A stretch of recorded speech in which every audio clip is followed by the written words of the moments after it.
TWT. Back to you, Corey. All right, thanks, Leo. All right, good morning, everyone. Now, we have Leo represented. I know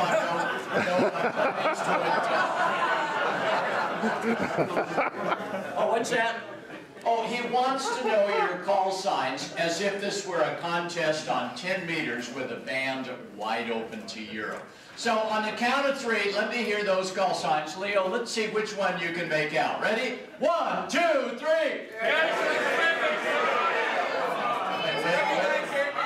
Wait a minute. There's still people sleeping upstairs. So let's wake their butts up. 1, 2, 3. Oh, that W9 is what we would call a tail ender. Who was the W9? Oh, bad boy, bad. Well, welcome to Pacificon 2012. I've already been to the swap meet this morning. Oh, look at that. No wonder you're looking so refreshed. Why do hams, thank you, Leo. Leo says, how come hams like to do the swap meet? Well, Leo, the reason is we got to have spares. Now, how many of you already bought something at the swap meet as a spare? Yeah. Why do we do this? We do not understand why we need spares, but if you have spares, how many have a whole drawer full of wall warts? Huh? Why do we collect more wall warts? We have no idea what the heck they go to. You got that new handheld, you plug it into the wrong wall wart, you smoke it. How many have done that, huh? Yeah. No problem, it's new, you bought it here, you go back to the dealer and you give them the old ham. I have no idea, it was dead out of the box. Yeah, we've done that a few times. How many have modified their handheld, huh? Why do we do that? Well, we aren't going to talk to the FBI, they're already encrypted. It's just, we like to just screw around with brand new things. How many have modified a handheld and just ruined it so it doesn't work at all? Hey, I've done that. There's no problem. You go back to the dealer and you go, I don't know, it was what? Dead out of the box. That's right. Yeah. We know you're a dedicated ham when I see you going around with a flashlight out there. Only at Pacificon do we have that kind of stuff of hams going out there. Now, there you go. He is ready. Let's talk about batteries. I asked Kenwood Yezu Icom Malenko and the Chinese. I can't speak Chinese too well, but you know, the Musa and the Pong. And I said, why can't we just all have one battery? Just one that would agree with everything. So the Kenwood would fit the Yezu, the Icom. And true manufacturers, we've never heard that comment before. Oh, get out of here. They're like war stories about this, yet they say they've never heard that comment before. How about speaker mics? You know, the little headset mics? You know, the Icom doesn't fit the Yezu, Yezu doesn't fit the Kenwood, Kenwood won't fit the Chinese. I don't know, there's always something. But there's great technology out there. We found out, I was with Don Arnold, W6 GPS, and we went all the way to Mount Lassen. We slightly overshot our destination here. But the whole time we were on APRS. How many have APRS, huh? Is that great? Until your cell phone rings, we're doing 90. This is scary because now they've got it so it'll track you so you know where somebody has been. So guys, if you've got APRS, find that button to turn it off when you say to Mama, I'm going to the ham store, and you end up at the bar. Not good, not good. Yeah, this stuff is dangerous to our health, I think, sometimes, and that is APR. Speaking of dangerous to our health, they now have the new distracted drivers law. They had to change it. First they were banning cell phones, but there were so many hams out there yakking on their HTs. Now it's any handheld device. Wow. So don't be a distracted driver and be working your radio. All right, how many are staying here at the hotel? Huh? Yeah. Is this great? Yeah. I love it. How many of you have ever bought an item thinking it was a perfect fit for your handheld or your mobile radio and it looked the same but was different? Yeah, we've all done that. Well, here at the hotel, yeah, you know, they give you the little bottles of stuff. I was putting the stuff I thought was conditioner on my hair. It was hand lotion.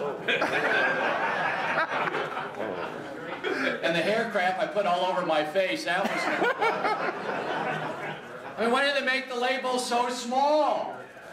You know, they'll get the new handheld instruction manual. Get the one in Chinese, you don't know how to read it this way or that way. Always something, always something. Well, as you know, we've been tuning in to many of you up here, and where's Jim, our fearless leader? Did Jim not make it, huh? AF6PU. We did hear him on the air. He bought a new rig here at the Swap Meet, and he wanted to know how well it sounded on CW, and so.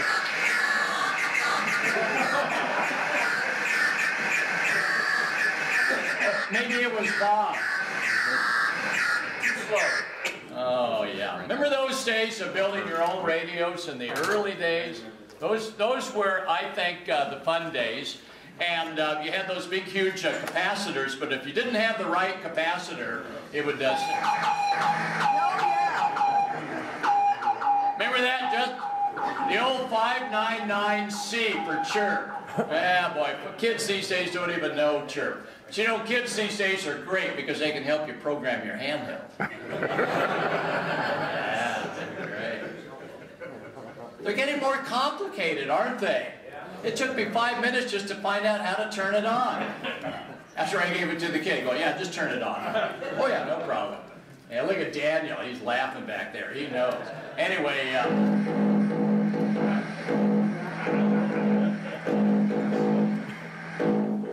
that was John. He tried to modify his computer so it would work on CW. Good job, John. How many have ever been plagued with interference complaints, huh? Boy, isn't that great that we've gone to digital television? This is wonderful. Instead of the wavy lines, we just blank it out. So they're watching somebody out there, and all of a sudden it's like... And then they come over, and you've been on 160 meters, and you hear this at the front door. Hey, knock it off.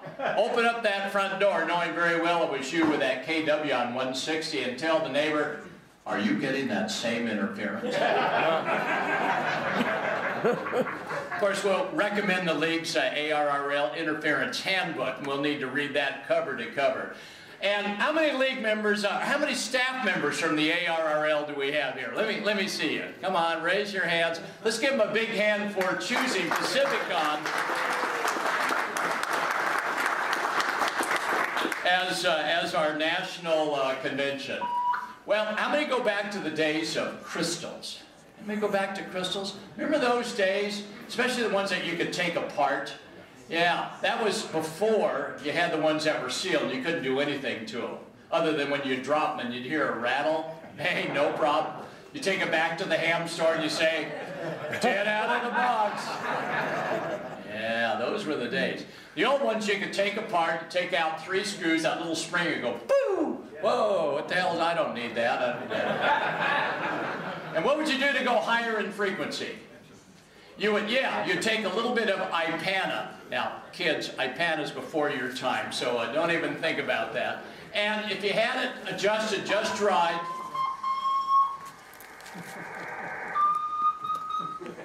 yeah, a little drip. Speaking of Swan radios. Those were the days where you could always tell who was on what radio by how much they drifted or how bad their audio sounded. Now everybody sounds darn good. Yeah. Thank goodness for Heil.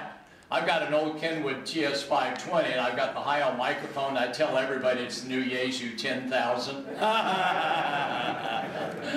It's a $5 radio with a $1 million signal. That's the way to do it. Anyway, crystals were fun. Ham radio has played a very important part, and while we have a few laughs about ham radio, there were some serious times where ham radio absolutely came through. Every so often you read these magazine articles that ham radio is doomed. Oh no, we're not doomed. We're there when the big one hits. And when the big one hit in New York City, it was hams that first gave the report. The World Trade Center, floor number 1 is on fire. The whole outside is going to just a huge explosion. That was the first report of the World Trade Center disaster, and ham radio was there. How many work in emergency comms? Let me see all your emergency comms. Good for you. Navy, Marine, Mars, and all of the others. That is terrific. The emergency communicator, we got a lot of training, but there's one thing that's not in the book. And by the way, the ARRL has one of the best EC 001 course books. But in there, they missed one chapter, and that is to sound cool when all hell is breaking loose. That's the sign of a good emergency communicator. Here's a fellow just sort of describing. Notice the sound of his voice. He sounds a little bit excited. We had about 3 inches of rain since last night. About 3 inches of rain since last night. We don't have any electricity. The whole block is out. And the winds, I'm estimating, were gusting up over 50. She sound excited? Hell, if wind was blowing at 50 miles an hour, I'd be excited too. Oh no, not my tower. Don't blow my tower down. Yeah. I'm going to go back 40 years in ham radio. Yeah. Now, we just have innocuous things like jammers and idiots on the air. Back in the old days, when we had interference, there wasn't too much we could do other than to blame it on the Russians.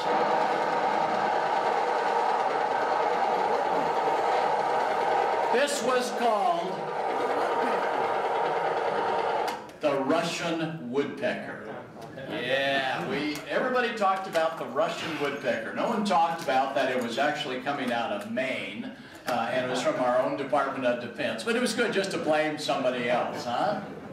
See, that's what a good ham does. Always blame the other ones. When you're on 80 meters and you fire up that HW101 tied into the big linear amplifier, and you notice your neighbor's door going up and down and up and down. And they come banging on your door, they come over, hey, knock it off. Again, I think it's the guy down the street with a CB antenna screwing up your garage. I got a beam and I can always tell my pattern because I can aim it to the south and turn on the sprinklers. Yeah, lady of the house coming home, all the groceries, walking across the lawn. Hello, whoa! Yeah, ham radio is fun. You got to mess around with the neighbors and let them know because they're going to come to you when the big one hits. All right, how many have a mobile rig? Got mobile? Yeah. I love to go out in the parking lot and look at those mobile rigs. I see Bob, who is your local ARRL director. He's got all sorts of stuff. But you know you have arrived when, to use that, okay, good. When you know you've arrived with your mobile rig, when everybody gathers around your car going, my God, you drive with that on? Yeah, you got to have the biggest, baddest looking antenna with, like a trash can, big 50-gallon trash can as the coil. Yeah, big capacity hat, lampshade with all the little wires sticking out. That's authentic. Even though it doesn't work, it looks bitchin'. You know you got a good mobile antenna with jack in the box and all the drive-ins going, no, don't come through here. Yeah, fluorescent lights. Boy, remember the days of fluorescent lights? You could aim that beam antenna at the neighbor 3 blocks away. Hello, and the whole kitchen would light up. Now they got what? Vacuum fluorescent, and you step on them and you die, and now you got LEDs. That's good. Hey, C. Crane is here at the show, and they're one of the pioneers of LEDs. Got a lot of LED stuff. I haven't figured out how to screw around with LEDs yet, but I'm working on it. I'm working on it. Mobile radios have really improved. In the old days of mobile radios, they had like 50 channels of memory. Now how many do they have? Like 1,000? Yeah. And then people will have the names that come up on the radio like, Mark IV or Twilight and stuff like that. So when you go say, I'll meet you on 146.52. Ooh, I don't think I have it. What do you mean you don't have 5.2? My radio just has names in it. Mark. Yeah, so I think we ought to cut the alphanumerics and go back to frequencies, huh? Man, yeah, remember those days? The 146.94 was known as 3494? Yeah. Weren't those the days? They've really changed. Well, anyway, back in the early days of mobile, people would take them days before programming software, days to program all those channels. And as soon as you started your car, you wiped them all out. Here's why. Here's what the mobile has to listen to when you're starting your vehicle. This is a 12 volt, oh thank you Leo, this is a 12 volt microphone tied into a mobile. Ready? Here we go. Oh my goodness. There's nothing wrong with my installation. I'm powering my 100-watt mobile off the cigarette lighter socket.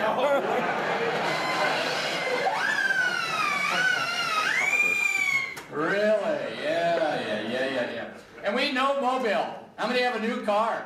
What's the first thing we do when we buy that new car, Ken? We're like tapping on the top to find out the very best place to bore a hole in it. You get out that big power drill. Oh, geez. No problem. You bought it at Connell Chevrolet. You drive back there going, geez, I just found this big scratch on the top of my car. I want a new one. See, hams are good at denying that kind of stuff. Yes, sirree. How many have a good tower at your house? Got towers? See, down in Southern California, we can't have them. Well, not so that they're obvious. So what we do is we bring the tower in the middle of the night, 8 or 9 hams. And then that next morning we put it up, but we keep it lower than the roof level. Then every day with that new tower, we give it 1 crank. And after about a week, those neighbors go, whoa, what's that? The good ham? Lightning rod. Or EMP protector.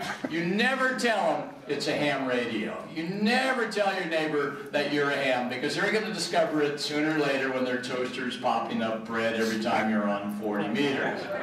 All right. So today, the mission is to go out there in the swap meet before the main doors open up and get stuff. Even though you've got backups to the backups that you backed up 5 years ago when you came here, you still need one more backup, because nothing makes a ham happier than on a Sunday afternoon needing a 220K resistor, and you open up that drawer and there's thousands of resistors, but the darn color codes are so small you tell your kids, hey Daniel, go in there and give me a 220K, okay? The kids will pick it right out. It's good to have backups. Our backup, of course, is the American Radio Relay League. They're the ones that have chosen Pacificon as their national. Look at them. They are so good looking this morning. They have dark shirts on. They've got bright smiling faces. They did not party like animals like we did last night. So they're in great shape. So when you get a chance, I don't know what you do, Bob, but you kept your visiting troops in great shape. But what a great ham radio community we have. We've got Leo right here in Absentia, and everybody is for us. We have a bright future, and by the way, it's happy birthday, 100 years. And in 2 years, the league will hold its 100-year anniversary in Newington. We hope to see you there as well. And I hope to see you on the floor today. And I want to see you out there at the swap meet buying stuff that you really don't need, because good ham has stuff. And I want to see some of the most obnoxious antennas out there, because those with the biggest are usually the best signal.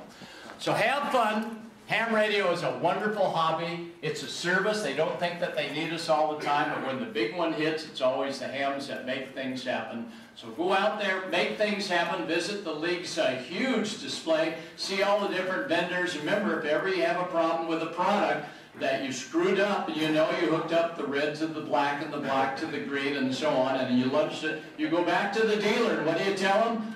I don't know, it was jet out of the box. Well, you certainly are not, being here at 7 o'clock in the morning, so have fun, meet one another, and 73. Thanks, Leo, 73.